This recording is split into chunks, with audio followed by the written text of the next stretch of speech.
네, 여러분 반갑습니다. 오늘 10월 22일 수요일입니다. 제목은 전도, 선교 할 수 없는 사람, 할 수 있는 사람. 사도행전 11장 1절에서 30절 말씀 가지고 말씀 나누도록 하겠습니다. 그렇습니다. 저와 여러분이 하나님의 중요한 계획과 또 미션과 언약 안에 있습니다. 하나님이 어떻게 하나님의 일을 하시는가? 또 누구를 통해서 이 일을 하시는가? 확인하고 이런 걸 제가 응답을 드려야 되겠습니다. 가장 먼저 서론에 먼저 하나님의 최고의 방법 그리고 최고의 능력 무엇인가 한번 확인해 봐야 되겠죠. 그렇습니다. 하나님은 우리에게 특별한 능력을 주시는 게 아니고 하나님의 특별한 방법입니다. 뭡니까? 함께. 다른 말로 말하면 임마누엘입니다. 우리가 하나님의 일을 어떻게 합니까? 어떻게 할 수 있습니까? 이렇게 질문합니다. 하나님 뭐라 합니까? 내가 너와 함께 하겠다. 출애굽기 3장 11절 12절 모세가 하나님께 질문합니다. 내가 누구이기에 바로에 가서 얘기합니까? 그때 12절 뭐랍니까? 반드시 너와 함께 하겠다. 이렇게 말씀 주시거든요. 그러니까 어떤 특별한 방법이 아닙니다. 내가 너와 반드시 함께 하겠다. 이게 가장 큰 능력이고 하나님의 방법입니다. 에레미야 1장 1절 10절 하나님이 에레미야를 들어서 사용하시겠다 하잖아요. 그러니까 막 얘기합니다. 난 아이라 말을 못합니다. 내가 네 입에 말을 두었다. 함께 하겠다. 내가 무슨 일을 시키든지 무슨 말 시키든지 그대로 행해라. 이렇게 말합니다. 가장 먼저 뭐라 합니까? 에레미야에게 여호와의 말씀이 임하니라. 그렇죠? 그러니까 하나님의 말씀이 에레미야에게 임하니까 그 말씀 쳤기 때문에 에레미야 모든 삶이 인도받는 거죠. 예수님이 제자들을 처음 부를 때 뭐랍니까? 마태복음 4장 19절 나를 따라오너라. 예수님을 따라가라. 그럼 뭐라고요? 사람을 낳는 어부가 되게 하리라. 예수님 방법입니다. 그렇겠죠. 12 제자를 부르시잖아요. 그때 뭐랍니까? 마가복음 3장 13절에서 15절. 특별한 방법을 말한 게 아니고 예수님 얘기합니다. 내가 너희와 함께 하기 위해서 불렀다. 그리고 결과로 전도도 하며 귀신을 내어쫓는 권세도 있게 할 것이다. 이렇게 말씀하셨거든요. 그러니까 하나님이 나와 함께 하신다. 이게 가장 큰 방법입니다. 마지막에도 말씀하셨습니다. 마태복음 28장 18절에서 20절. 세상 끝날까지 너희와 항상 함께 하리라. 그러니까 아무 능력도 없는 저자들한테 땅끝까지 이르러 내 증인이 되리라 말씀하시면서 뭐라는 방법을 말했는데 함께 하겠다. 그리고 사도행전 11장 21절 안디옥교회죠. 안디옥교회가 정말로 복음을 전하니까 어떤 일을 보십니까? 그의 손이 그들과 함께 그렇겠죠.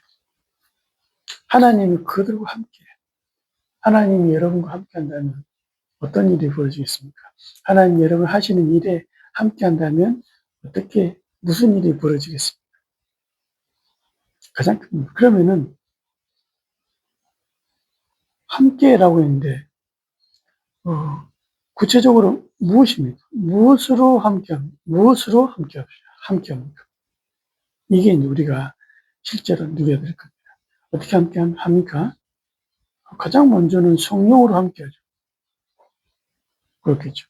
그래서 너희 하나님의 전인 것과 하나님의 성령이 너희 안에 거하는 것을 알지 못하느냐.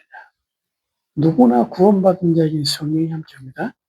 그리고 하나님이 나와 함께한다는 것을 어떻게 확인하고 누릴 수 있습니까?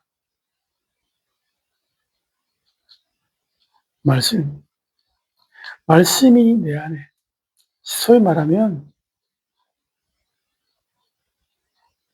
언약이 붙잡혀지는 겁니다.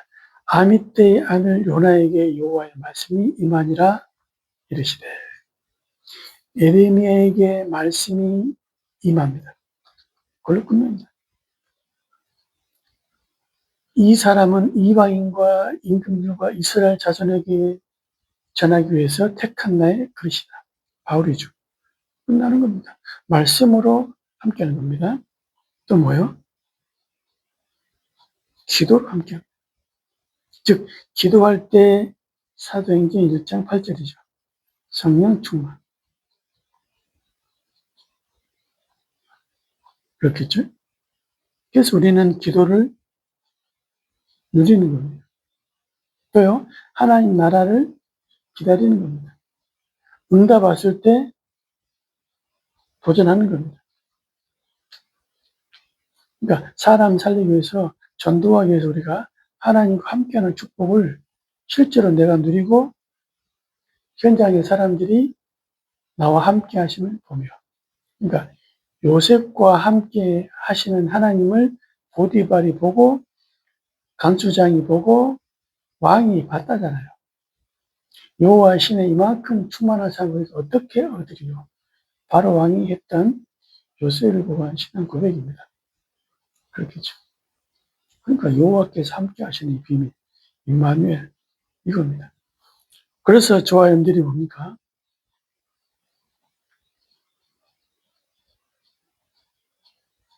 영적 상태입니다. 왜 우리가 말씀 듣고 기도하고 그렇겠죠? 하나님의 언약 속에 누립니까? 상태입니다. 그러니까 뭡니까? 한마디로 뭡니까? 서밋 상태. 이 속에 우리가 있는 거죠. 이 축복은 누리는 거죠. 그렇다면 본론에 우리가 몇 가지 확인해 봐야 됩니다. 그러니까 전도 선교 할 수 없는 사람.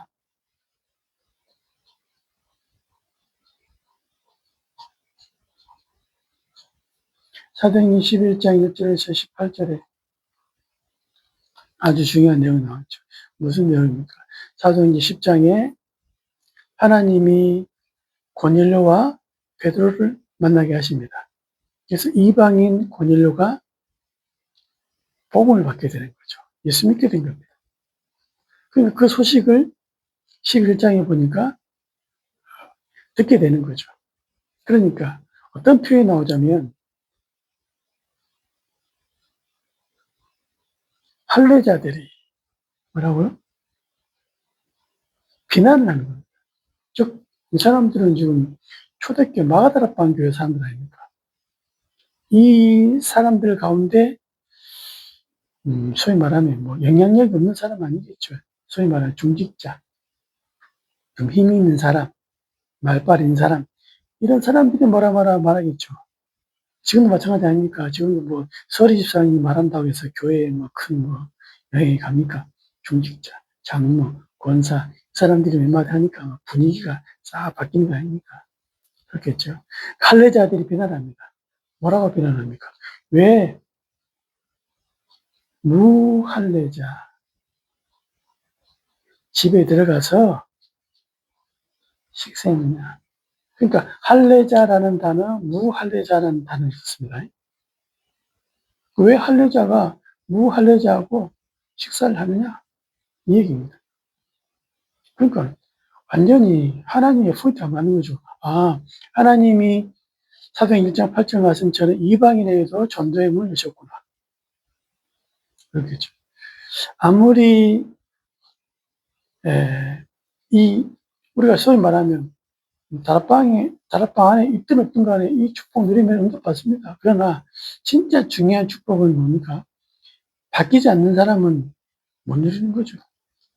그래서 여기다가 이제 베드로가 설명하는 내용이 사도행 11장입니다. 무슨 말입니까? 과거에 묶여 있으면 절대 중요한 축복 못 누려요. 즉 이방인의 문을 열었는데 못 누리는 거죠. 어떤 단어 썼습니까? 할례 했냐 안 했냐 이거거든요. 또 뭡니까? 유대인의 전통. 아니, 그동안에 우리가 신앙생활 하나님 믿는다면서 그렇죠? 그 내려온 것도 있잖아요. 전통. 근데 이게 유대인의 생각들이에요. 이게 하나님하고 안 맞아요. 또 뭡니까? 제도.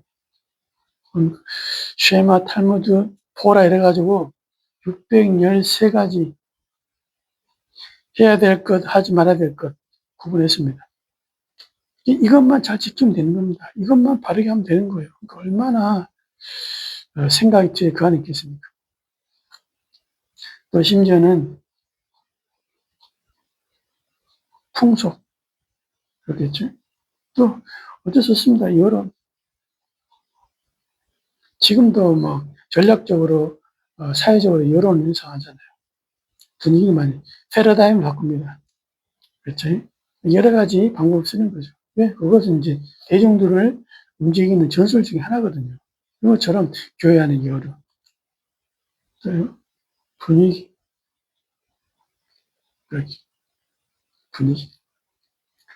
지금 여러 가지 뭐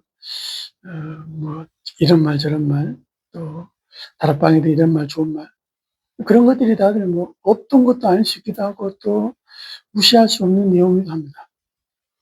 그렇죠. 그게 더 중요한 사람이 있고 다른 게 더 중요한 사람이 있다 이거죠. 그겁니다. 어느 교회가 문제 없겠습니까? 어느 교단이 문제 없겠습니까? 그렇겠죠. 이제 통합 측의 총회장이 어떻다든지 합동 측이 어떻다든지 그렇겠죠. 사람이 모인 곳에는요 문제가 있을 수밖에 없어요. 아니 여섯 가운데 깨물어서 안 아픈 손가락이 있습니까? 그지? 가지 남은 가지, 응? 가지가 많은 나무에는 바람 잘 날이 없다잖아요. 그렇지만 그것 말고 본질이 있을 거 아닙니까? 본질. 근데 유대인들은 뭡니까? 율법 얼마나 강조합니까? 소위 말하는 좋은 말이죠. 말씀대로. 하나님의 말씀대로. 그렇겠죠. 근데 하나님 말씀대로 해놓고 정작 뭡니까? 복음 막아버리는 거죠. 그렇겠죠. 참 웃기죠. 하나님 말씀은 복음을 설명하고 있는데 하나님 말씀 가지고 복음 막아버려요. 뭐가 틀린 겁니까? 그렇겠죠. 말씀 안에는 윤리, 도덕, 선이 다 있습니다. 그러나 복음보다 앞설 수 없습니다. 예, 저는 그렇게 생각합니다. 지금 요즘에도 보니까 옛날부터 내려왔었어요. 뭐냐, 예수 믿음으로 구원받지만 우리가 말씀대로 못 살면 구원 탈락될 수 있다. 이런 신학이 좀 있습니다. 이번 주일도 설명했지만 유튜브에 잘잘법이라고 목사님이나 신학 교수들 나와가지고 신학적인 거 얘기하는 게 나와요. 그래서 뭐라냐? 그냥 당당하게 얘기했어요. 구원 열차에서 탈락될 수 있다. 그렇겠죠? 이게 많은 신학교, 많은 목사님이 갖고 있는 생각입니다. 그럼 신학생활 어떻게 되겠습니까? 완전 율법적으로 죄 안 지으려고 하나님 앞에 그죠? 실수 안 하려고 몸부림치는 거죠. 물론 이해됩니다. 야고보서는 예수 믿는다 하면서 예수 믿으면 다 끝났다 하면서 방종하고 타락하고 그렇죠? 그럴 소지는 많긴 많아요. 그렇다고 해서 구원의 길을 틀리게 설명해 줘야 됩니까? 그건 아니잖아요. 그렇겠죠.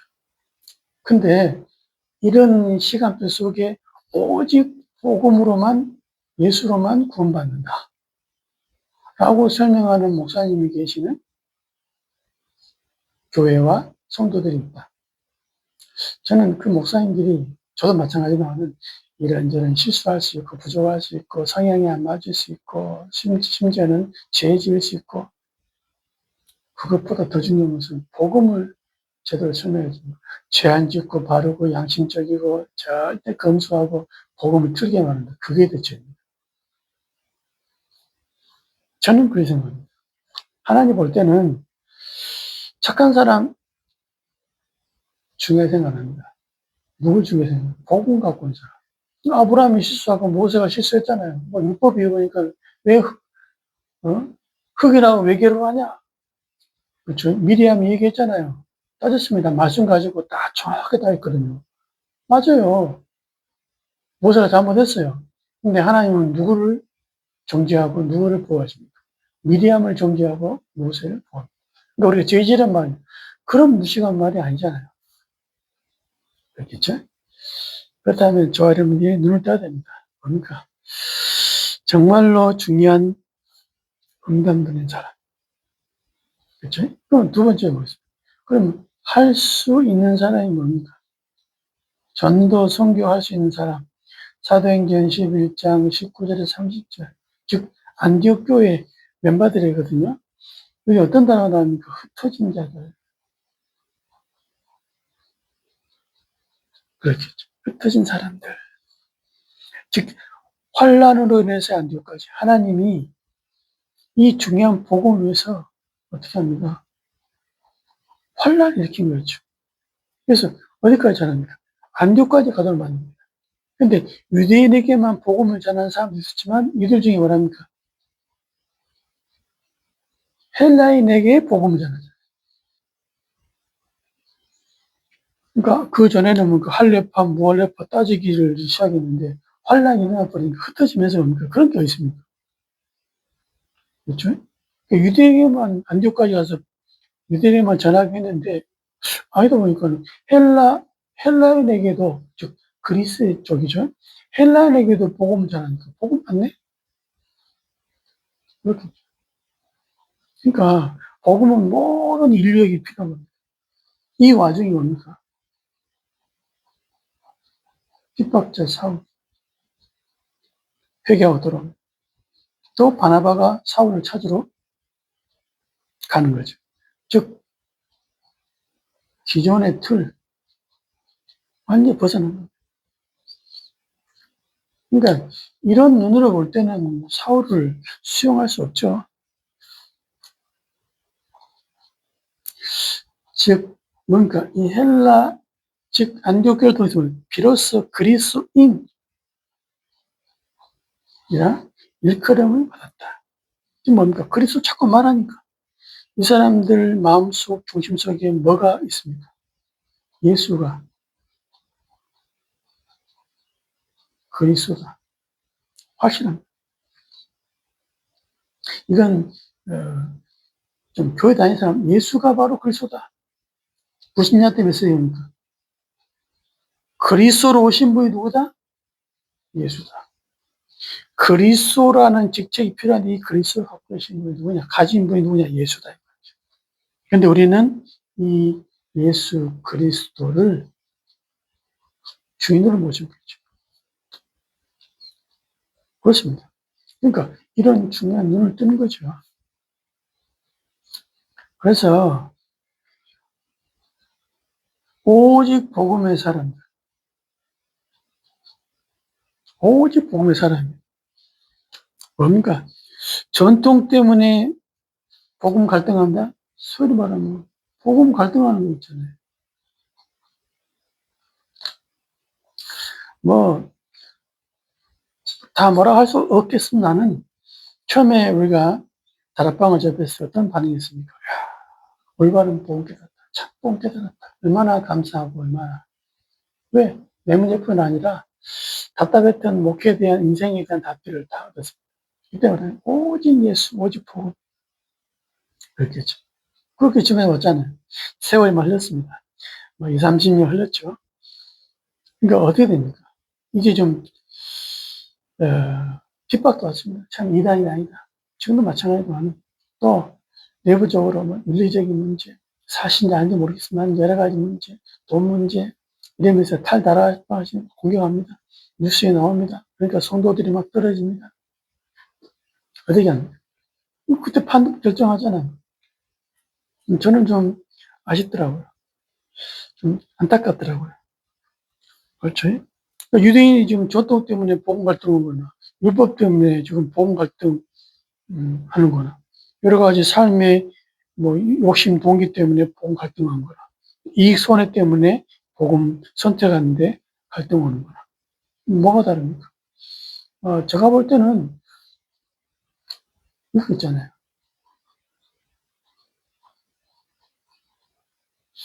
비슷합니다. 51%냐 49%냐 병상할 때는 비슷합니다. 근데 중요한 결정할 때는 51%할 거 아닙니까? 그렇겠죠. 그럼 51%가 뭡니까? 복음의 삶을 말합니까? 복음의 어떤 규모를 말합니까? 복음의 그런 말합니까? 다락방 안에 뭐, 다락방 뿐이서 모든 단체 조직 안에는 한 사람이 모든 걸 다 대표하진 않잖아요. 그러나 좀 규모 있는 사람, 규모가 부족한 사람, 뭐 A 같은 사람, B 같은 사람 다 있을 수 있습니다. 그러나 본질은 안 바뀌잖아요. 그렇지? 그래서 51%가 뭐냐 이거죠. 이런 사람 통해서 하나님은 하신다 이 말입니다. 성경 구절 몇 가지 전달하겠습니다. 속지 마시고 합니다. 고린도서 15장 58절 뭐랍니까? 복음 때문에 수고한 것 헛되지 않는다. 마태복음 10장 42절 뭐라 나옵니까? 복음 때문에 헌신하는 것 결단코 상을 잃지 아니하리라. 그렇겠죠? 착각할 수 있다 이거죠. 복음 선택하면 당장 큰 변화가 있습니까? 언약 안에 있는다고 큰 응답이 있습니까? 전도 흐름 속에 있다고 큰 전도 역사에서 교회가 부흥되고 막 어마어마한 역사를 일으킵니까? 그렇지 않을 수 있거든요. 30년 해도 교회가 그렇고 언약 안에 있어도 경제는 나아질 것도 없고 그렇겠죠. 그게 성공의 말입니다. 그러면은 바깥에 있어가지고 복음도 없는데 크게 되고 잘 되고 그거 성공입니까? 그것도 아니잖아요. 헛되지 않는다. 결단코 상을 잃지 않을 것이다. 여러분 어떤 사람입니까? 전도 선교할 수 없는 사람입니까? 할 수 있는 사람입니까? 어디에 있습니까? 여러분과 제 중요한 인생을 놓고, 후대를 놓고, 중요한 응답과 축복을 누리시는 증인 되시기를 예수 이름으로 정말 축원드립니다. 하나님 감사합니다. 우리를 부족하고 연약하고 능력 없지만, 오직 복음의 증인으로 부르신 것 감사합니다. 복음 때문에 전도 때문에 모든 걸리는 것들 다 버릴 수 있는 전도 제자로 부르신 것 참으로 감사합니다. 이익 손해 앞에 설령 손해 오더라도 복음을 선택할 수 있는 은혜 주신 것 감사합니다. 우리를 전도 선교할 수 있는 사람으로 더욱더 충만하게 하여 주옵소서. 예수님의 이름으로 기도하옵나이다. 아멘.